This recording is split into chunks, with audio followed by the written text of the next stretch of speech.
A teen's mental health crisis is a parent's worst fear. You've heard of 5150, but for minors in California, the code is 5585. But the most vital thing about this involuntary hold is that you often have the power to prevent it from ever happening. This power is key because a 72-hour hold almost never lasts just 72 hours. And the reasons a teen can be placed on a hold are extremely precise and might not be what you believe. We'll break down the triggers, the timeline, your rights, your teen's rights, and the steps you must take after. So, what is it? A CA 5585 hold is the state's legal tool for an involuntary 72-hour psychiatric evaluation, the juvenile version of an adult 5150. A hold requires direct observation of three things: danger to self, danger to others, often with a specific target, or the most complex one, gravely disabled. For adults, gravely disabled often means being unable to find food or shelter. But for minors who rely on you, the definition is completely different.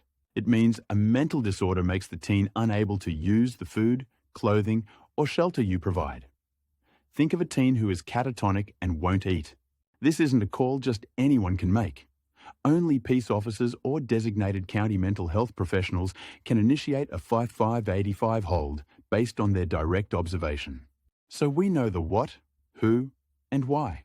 But the moment your teen is taken, a clock starts ticking, just not in the way you expect.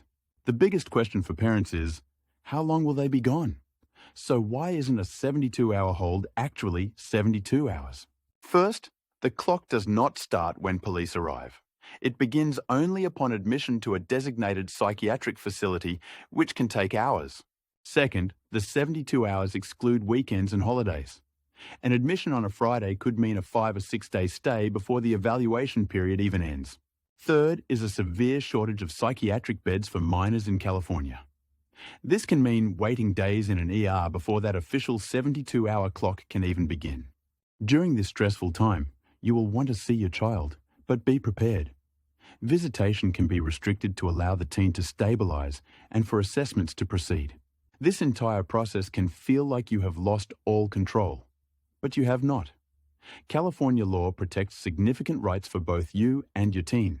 You have the right to be notified promptly. You have the right to visitation, and you have the right to challenge the hold in court through a writ of habeas corpus. Your teen's rights are also protected.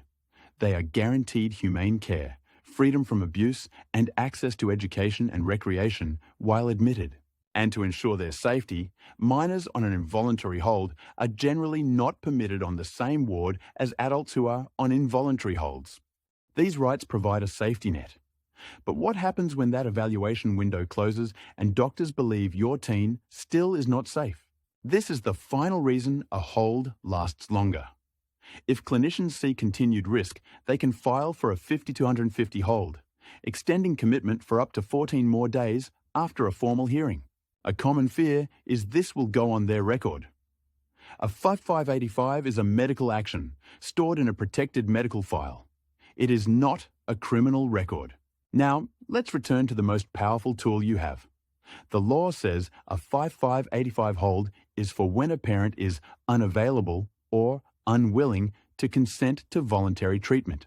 This means if you are present and agree to have your teen hospitalized voluntarily, you can often prevent the involuntary 5585 hold from ever being initiated. The way to use this power is by acting early.